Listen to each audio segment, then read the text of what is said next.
कबीर एक मध्यम वर्गीय परिवार से है। नौकरी छूटने के बाद अब उसके पास पैसे कमाने का कोई भी अच्छा साधन नहीं बचा है। हाथ में पैसे न होने के कारण कबीर आजकल बहुत परेशान रहने लगा है। सुनिए ना, नौकरी छूट गई तो क्या हुआ? आप इतना परेशान क्यों होते हैं? आपको तो होटल वाली बिरयानी बनाने का हुनर मालूम ही है, तो फिर आप खुद का ही एक छोटा सा बिरयानी का ठेला क्यों नहीं लगा लेते?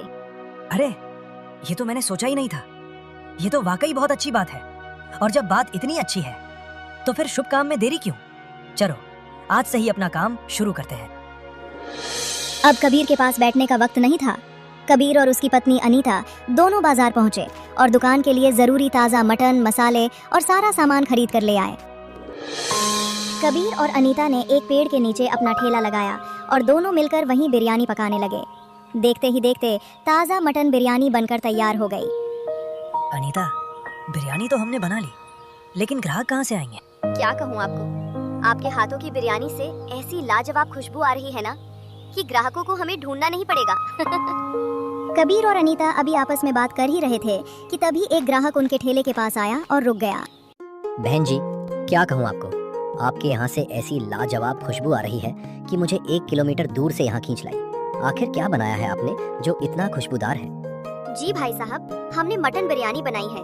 मेरे पति के हाथों का हुनर है ये। एक बार चखेंगे तो स्वाद भूल नहीं पाएंगे।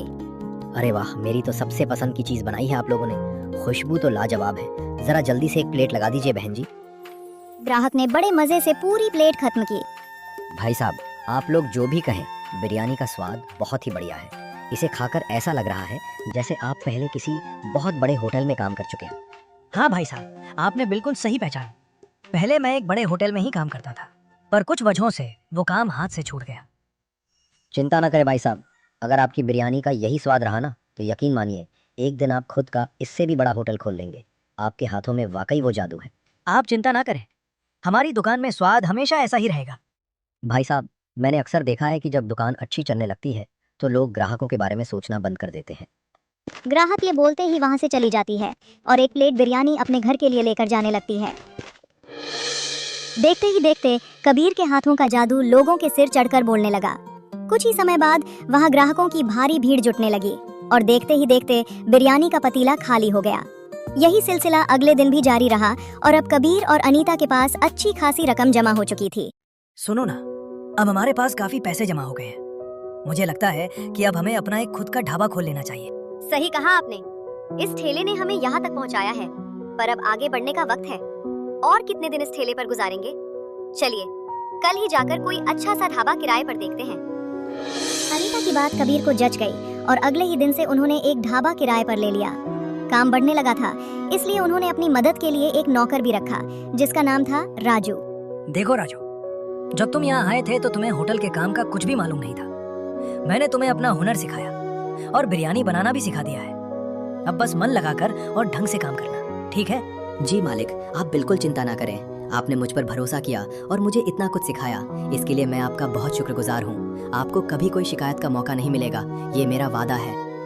और इसी तरह कुछ महीने हंसी खुशी गुजर गए। कबीर के ढाबे का स्वाद अब दूर दूर तक मशहूर हो चुका था। अब उनके पास न तो ग्राहकों की कमी थी न स्वाद की। और फिर एक दिन, सुनो अनीता, हमारा ये ढाबा तो अभी किराए पर है। कब तक हम हर महीने इतना किराया भरते रहेंगे? क्यों ना हम एक काम करें, अपनी खुद की जमीन खरीदें और उस पर अपना खुद का एक बड़ा होटल खोलें। इससे हमारा अपना ठिकाना भी हो जाएगा और हम होटल को और बड़ा भी कर पाएंगे। बात तो आपकी सही है, लेकिन अपना होटल और अपनी जमीन, उसके लिए तो हमारे पास बहुत सारा पैसा होना पड़ेगा। क्या हमारी अब तक की जमा पूंजी इतने बड़े काम के लिए काफी होगी? अनीता, तुम बस मुझ पर भरोसा रखो।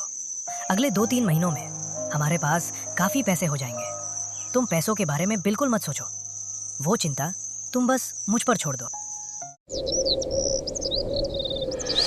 अगले दिन कबीर बाजार से पूरा सामान लेकर ढाबे पर पहुंचा और राजू को बुलाकर बोला, राजू, तुम जरा बिरयानी चढ़ा दो, मैं घर से होकर आता हूँ। लेकिन मालिक, ये आप कैसा चावल ले आए? ये वो बासमती तो नहीं है जो हम रोज इस्तेमाल करते हैं। देखो राजू, आज के बाद इसी चावल से बिरयानी बनानी पड़ेगी। ये चावल मुझे कम दाम में मिला है, इसलिए मैं इसे ले आया हूँ। अब से रोजाना इसी चावल से बिरयानी बनाओ, समझ गए? लेकिन मालिक, अगर इस घटिया चावल से बिरयानी बनाई गई तो कस्टमर पक्का शिकायत करेंगे। हमारी बिरयानी तो अपने लंबे चावल और लाजवाब स्वाद के लिए मशहूर है। अरे राजू, आज के बाद इसी चावल से बिरयानी बनेगी। कोई कस्टमर शिकायत नहीं करेगा, और करेगा भी तो कहाँ जाएगा। सबको हमारी बिरयानी की लत लग चुकी है। अब ये नाटक बंद करो और चुपचाप बिरयानी चढ़ा दो। कबीर की जिद का बुरा नतीजा सामने आने लगा। हर ग्राहक बिरयानी खाकर शिकायत कर रहा था।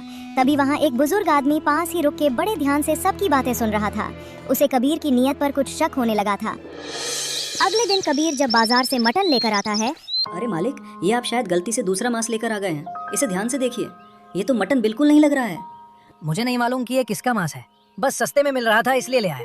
राजू, तुझे इससे क्या, तू अपना काम कर। बहुत से ऐसे ग्राहक आते हैं जो मटन के अलावा कुछ और नहीं खाते। अगर उन्हें जरा भी पता चला कि हमने उन्हें धोखे से कुछ और खिलाया है तो बहुत बड़ी मुसीबत खड़ी हो जाएगी। जुबान बहुत चलने लगी है तेरी। भूल गया कि जिस हाथ ने तुझे रोटी दी है वही हाथ तुझे सड़क पर भी फेंक सकता है। बहुत बड़ा ईमानदार बनता है ना तू। तो जा, बाहर जाकर अपनी ईमानदारी बेच। कल से काम पर आने की जरूरत नहीं है राजू। मेरा और तेरा रिश्ता आज यहीं खत्म। निकल जा अभी मेरी नजरों के सामने से। राजू की आंखों में आंसू थे और दिल में गहरा दुख। जिस मालिक को उसने अपना सब कुछ माना था, आज उसी ने उसे अपमानित करके बाहर निकाल दिया। अगले दिन कबीर बेखौफ होकर बाजार में वही गलत मांस खरीदने पहुंच गया। उसे लगा कि अब उसे रोकने वाला कोई नहीं है, पर वो इस बात से अनजान था कि उसके ढाबे का एक रोज आने वाला ग्राहक दूर खड़ा उसे देख रहा था। इधर कबीर बेखौफ होकर गलत मांस से बिरयानी बनाने की तैयारी कर ही रहा था कि ठीक उसी वक्त वो बुजुर्ग आदमी एक पुलिस वाले को लेकर ढाबे पर आ पहुंचा। अरे साहब देखिए, अभी बिरयानी हुई नहीं है। मैं अभी फिलहाल बना ही रहा हूँ। आप लोग बस 1 घंटे के बाद आइएगा, तब तक बिरयानी एकदम तैयार हो जाएगी। अरे भैया, तुम काहे टेंशन ले रहे हो बिरयानी बनाने की? हम पुलिस स्टेशन में तुमको बिरयानी अच्छे से खिलाएंगे। दूसरे जीव का मांस मिला के तुम बिरयानी बना रहे हो, ये बहुत बड़ा जुर्म है। इसी वजह से तुम्हारी दुकान आज के बाद सील रहेगी। चलो अब हमारे साथ पुलिस स्टेशन।